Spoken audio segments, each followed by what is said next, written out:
What's up, guys? Welcome to Just a Bit Outside, a special edition of Charger Overtime broadcast.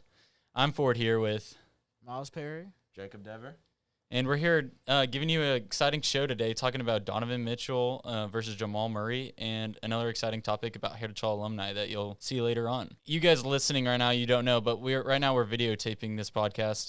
We're making it a little more special this way, but if you're watching right now, you can see this room's not looking too pretty sharp right now, but it's getting renovated. So our first topic today is Donovan Mitchell versus Jamal Murray.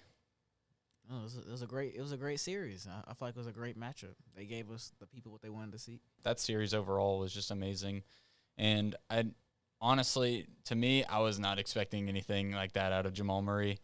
I was basically only expecting Donovan Mitchell to just light him up and expecting the series to just be all Jazz, and that's what it looked like at first. They came out with a 3-1 lead at first, correct? Yeah. And then the Nuggets came out of nowhere, and Jamal Murray started lighting it up, dropping 50. A blown 3-1 lead. You can't ask for anything more exciting. Did you have the Nuggets? I mean, not the Nuggets. The Jazz win the series before the series even started, or I had the Nuggets winning because I always thought the Nuggets had a better overall team. Yeah, I mean Jokic and Murray, but I thought Donovan Mitchell was way better than Murray. Entering that series, but man, Murray, that was shocking. 50 points. Obviously the Nuggets, I think, are a better team. They obviously have a lot more size to them. Yeah.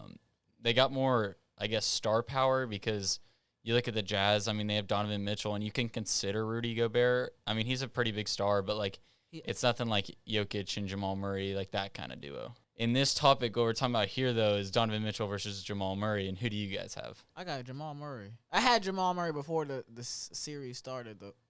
I'm going to say that. But I've always watched the Nuggets, so I've always thought Jamal Murray was good. A lot of people haven't watched, the Nuggets play. Yeah. So before this, definitely Donovan Mitchell. After this, Jamal Murray coming back from a 3-1 lead, he looked like the leader of that team. I got to disagree with you guys. I still think Donovan Mitchell's better.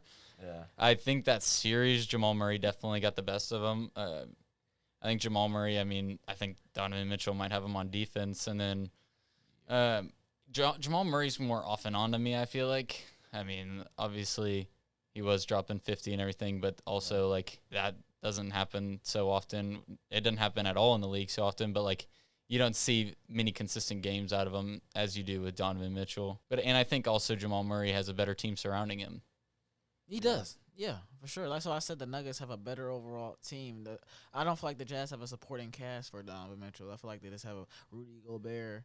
And I never thought Ingles was good. I feel like he was, you know what I'm saying? He would hit a couple of threes here more and there. Shooter, yeah. And I never thought O'Neal was good. They signed him to an extension last year. But I don't think that he has enough in general around him. Because the Nuggets, you have Jeremy Grant, like you said, Jokic. And you got Bobo, Michael Porter Jr., a bunch of young guys that are really good for being young guys. And then you got experience like Mason Plumlee and stuff coming off the bench. So, they have a better team and more experience in the playoffs.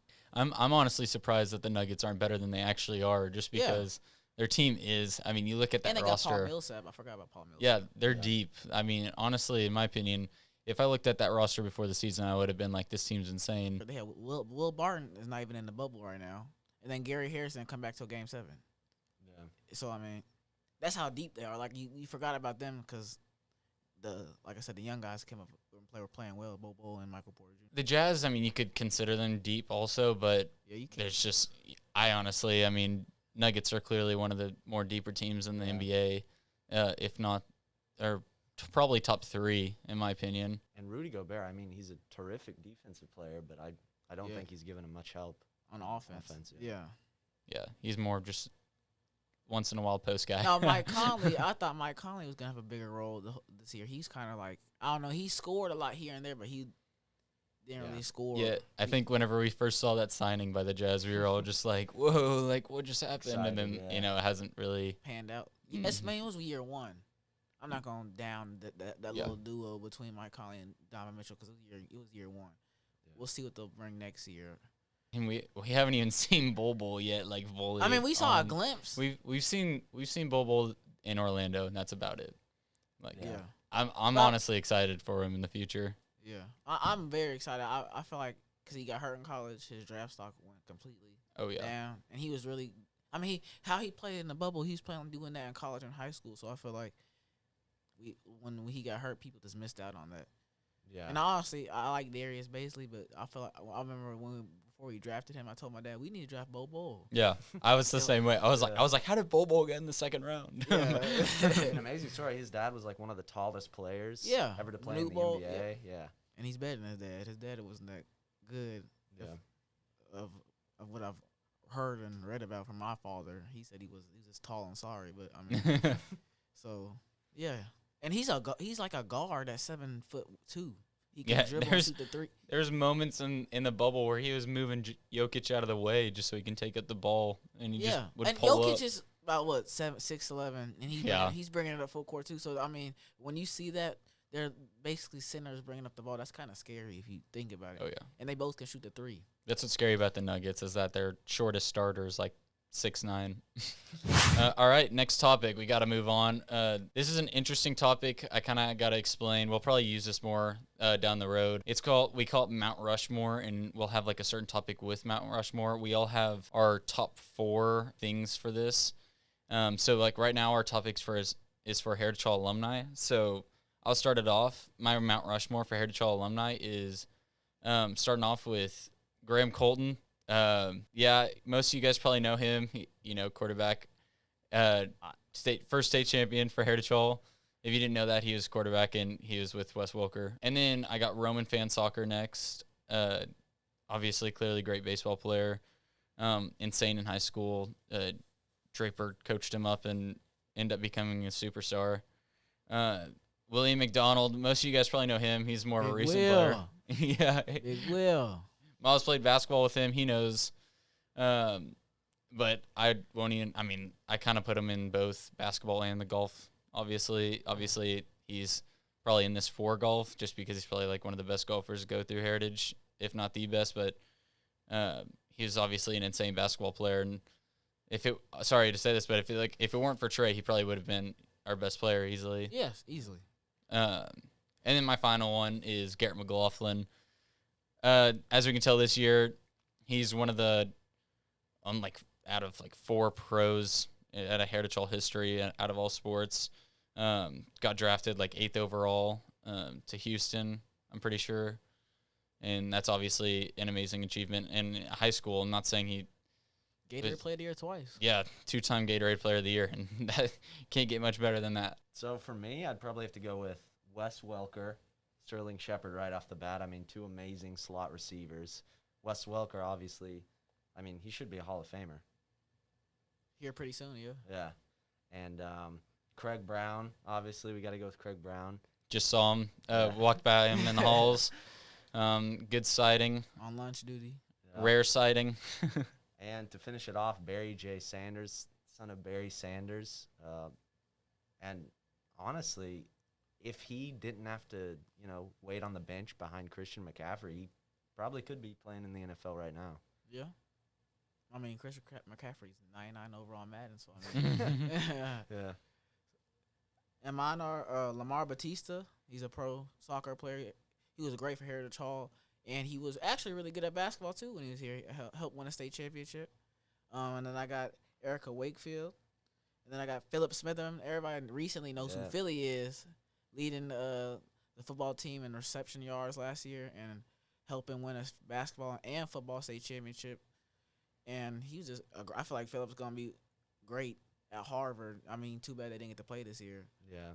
So I feel like I'll shout out to Philip. And then I got Connor Carey, one of the leading rushers at Heritage Hall, helped win a state championship in football, a couple state championships in football, and is at Air Force right now playing football.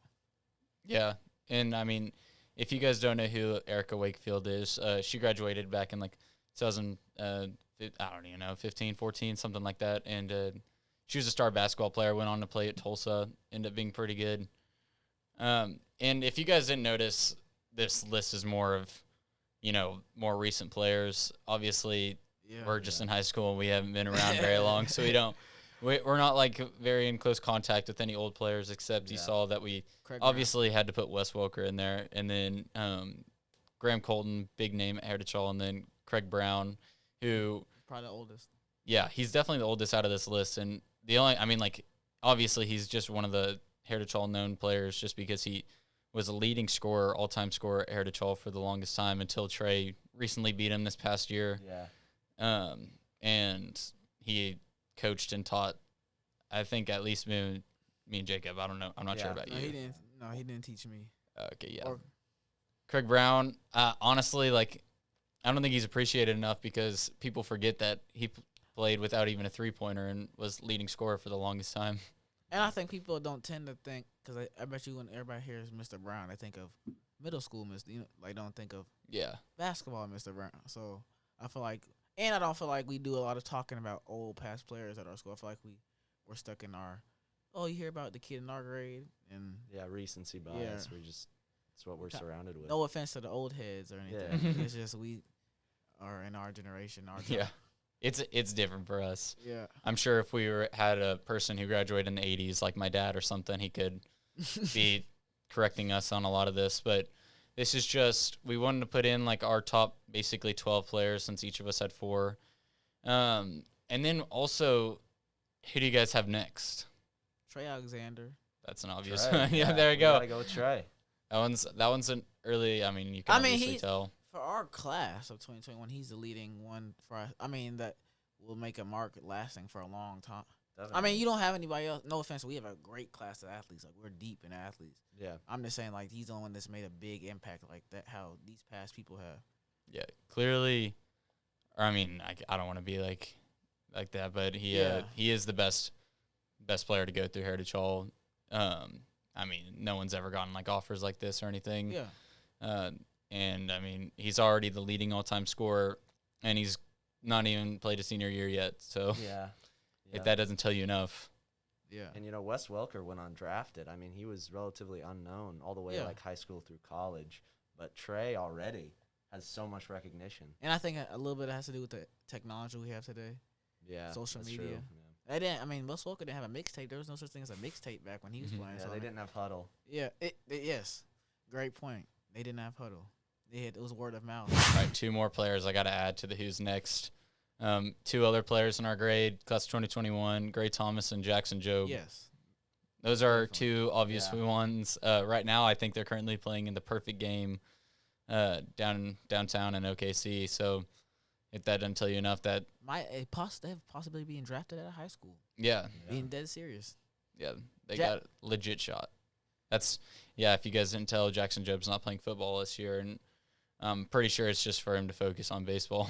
Yeah, which, I mean, if you could, leave right out of high school and go to a pro team, for sure. That's a no-brainer. Oh, yeah. Don't want to risk getting injured or anything. And we still have great depth at the QB position. Yeah. So. Rob's doing great. Rob had a great game last night. Yeah, talking about last night. Next topic. Real quick, what'd you guys think of the game? It was me and Ford played in the game. Yeah. It was fun. We'll be a little biased. Yeah. It was fun, muddy. It was kind of perfect weather. It wasn't too hot. Yeah. I thought it was good. Yeah. Fans might have thought it was boring for a while there just because it was a slow rolling game, many penalties. To tell you how long the game was, we didn't start the third quarter till 9:15. Wow. Yeah, started at 7. We didn't get on the bus to leave till 10:45. I didn't get home till 12. Long day. It was a good day, though. Yeah, we got the dub. Ford scored a touchdown, right? Yeah. Yeah. TD4. Yes, sir. All right. All right. If you guys didn't notice, we usually would have another man along board, Max Chard. He was unable to make it today. I'm pretty sure for cross country. But yeah, this is the end of our podcast. Actually, I guess you can consider it a vodcast since we got the cameras going right now. And last but not least, shout out to the Insta, just a bit outside. Follow that, please. Yeah, go follow the ground. We'll keep that updated. All right. Thanks for joining us, guys. Thank you, guys.